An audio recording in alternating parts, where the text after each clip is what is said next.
friends, I'm cleaning up from dinner and I have this cast iron skillet that I did some pork chops in. As you can see, it's pretty well gunked up.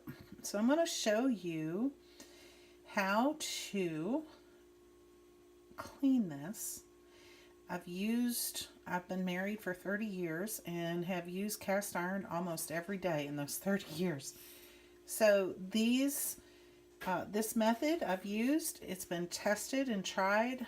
I have only had to recondition 2 of my pans. I'm getting ready to redo a 3rd one. So hopefully you'll find something useful.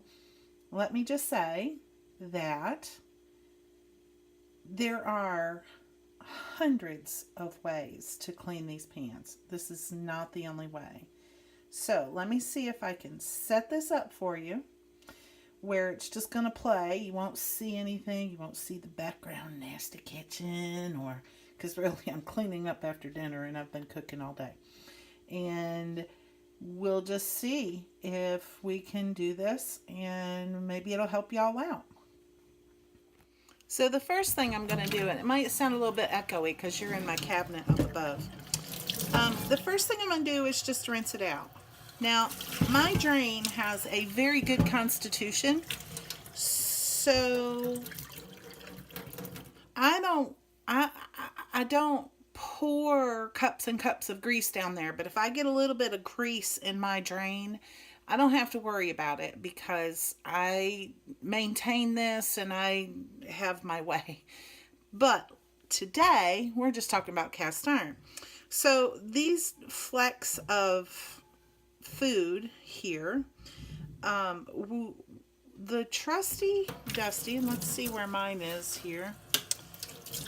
Well, I've used it. Oh, here it is. These little scrapers from Pampered Chef, and I think there's a bunch of knockoffs now. Lodge has even started making one. If your pan is cool, and please never clean your cast iron while it's hot. Really, it's not good for you, and it certainly is not good for your cast iron to be heating it up and then suddenly cooling it. You will destroy your cast iron. It can crack. It can actually break. I've seen pictures where the handle just breaks right off, or it could warp. So, but wait till your pan cools. It's not that big of a deal if it sits for a couple hours. I used to have an old friend of mine say, you need to leave a dish. You need to leave a dish overnight so it's seed for tomorrow. And I never really understood that until I got older and realized, sometimes sometimes the budget's tight and you don't know if you got a meal tomorrow or not. So that's what she was saying. She's an old lady now. She's still alive, but not long for this world. Okay, so see, that got rid of a lot of it right there. I am going to just go over to the trash can, throw this away. I'll be right back. Okay, so here we are, back. Just give this a little rinse. Okay, now I keep one of these scrunchies in my kitchen. I use it for almost everything. Almost everything. I used it on a candy thermometer the other day and wished I hadn't because some of the paint started coming off, but I stopped before I got too far. This is a stainless steel. I've used copper. I do not like to use the plastic ones on here. I just don't think they do a good enough job. I've heard people say, don't use a metal scrunchie on your cast iron. It'll take the coating off. It'll take the finish off. And absolutely not. If your seasoning is done correctly, it will not take your seasoning off. I don't sit there and sand it. I merely clean it. So I also don't use soap. And that is something that we learned in high school biology. there's absolutely nothing that can live through a fire that's going to hurt you. And like I've said, I've been married and raised a family for 30 years using nothing but cast iron. So I have hot water in there, and I just clean it, clean off the um, rest of the food particles. I'm not quite so concerned. It was pork chops in here, so they were a little bit greasy. I'm not quite so concerned about the grease because, why? That's going to add to our seasoning. Now, this is a pan that there's still little food particles. I'll take care of that in a minute. This was a pan that I had bought used. I probably won't keep it. I like the size, but I probably will not keep it because it's a Lodge, and Lodge is very good. It's just I'm getting too old, and this stuff, even this size, which is probably a 10-inch skillet, is getting too heavy for me. It's terrible how heavy this is getting on me. So this is it. No food particles are left. Now, remember I said I bought this used. I stripped this pan, and it has little divots in there. That doesn't bother me. Honestly, you just keep seasoning. Sometimes those work themselves out. Sometimes they don't. It has not affected the sticking of this pan at all. So, and I really like this pan, and if it weren't so heavy. So yeah, it's a 10-inch skillet because my hand span is right around 8 inches. So now, it's very critical. The next step is very critical. You have all of the food off. You have just a light coat. I never use detergent. You have a light coat of the oil that's there. The backside, all the trash has been removed from the backside. And I do, see right there's a little bit, I'll work that just a little bit. You know, kind of sometimes if, like, I don't know what happened here, but especially like on my egg pan, a little bit of egg will go down the side. Okay, so on to the next step. Remember I told you that I'm never concerned if there's a little bit of food in there or a little bit of grease in there? The next step is going to take care of all of it. I'm going to try to move us over to the stove. And my stove is dirty. Yeah.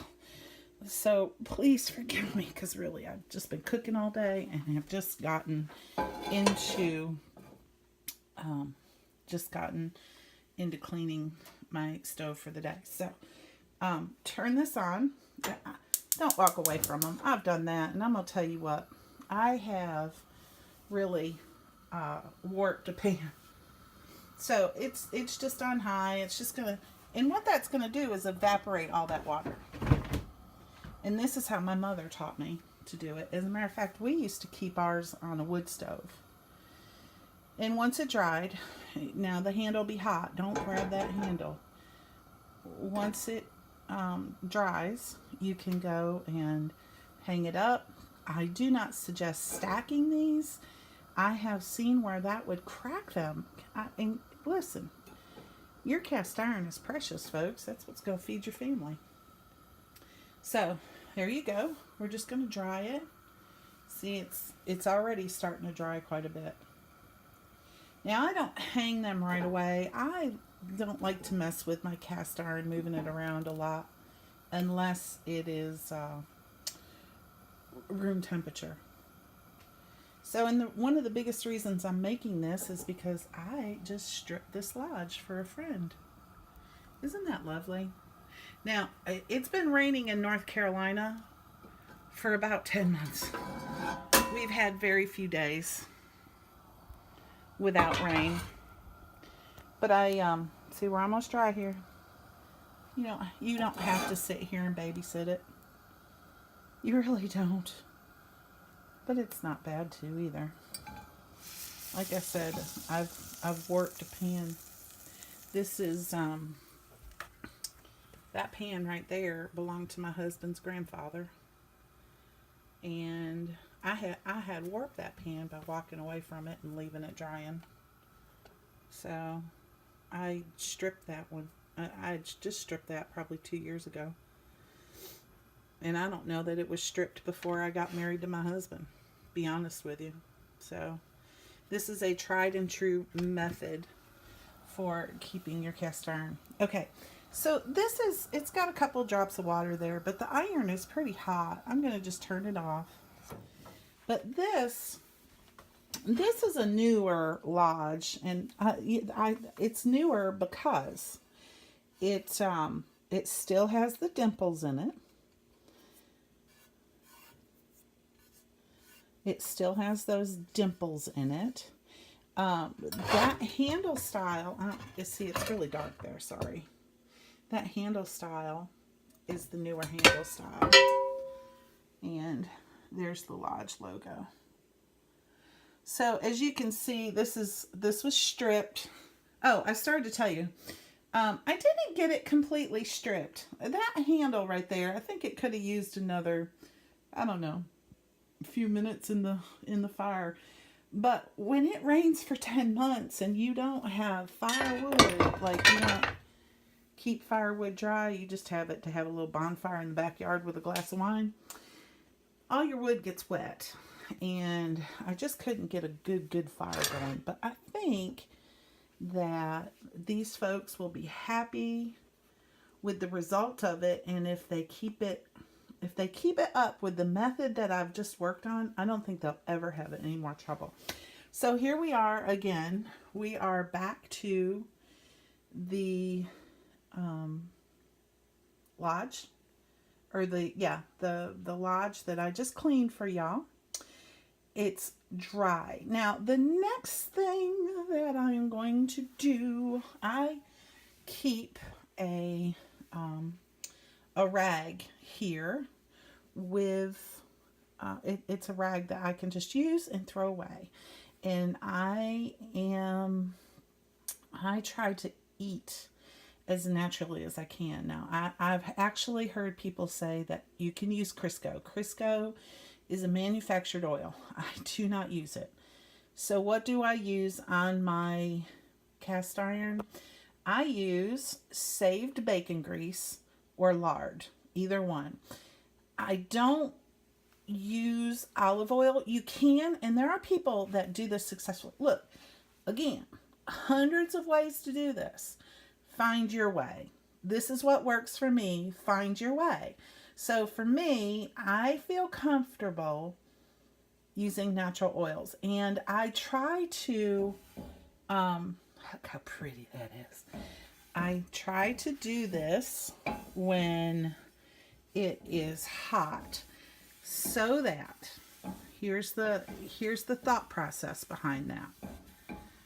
That oil right there in the bottom, and I just did the bottom, a little bit on the sides, but you know, only on the inside. That goes down into the pores of the iron, and that is what gives you a good seasoning on this. So the steps real quick are: remove the debris, remove the grease and debris. I use a stainless steel scrubby to wipe it out. You don't need to sand it, just give it a good wipe. Rinse it and make sure all debris is out of your skillet, your pan, your Dutch oven, your whatever piece of cast iron you're working on. Dry it on the stovetop. Only takes a minute or two. Turn it off, let it sit. While it's warm, give it a little wipe down of a oil of your choice, and you will have cast iron that services you for a long, long time. Thanks for watching, and God bless.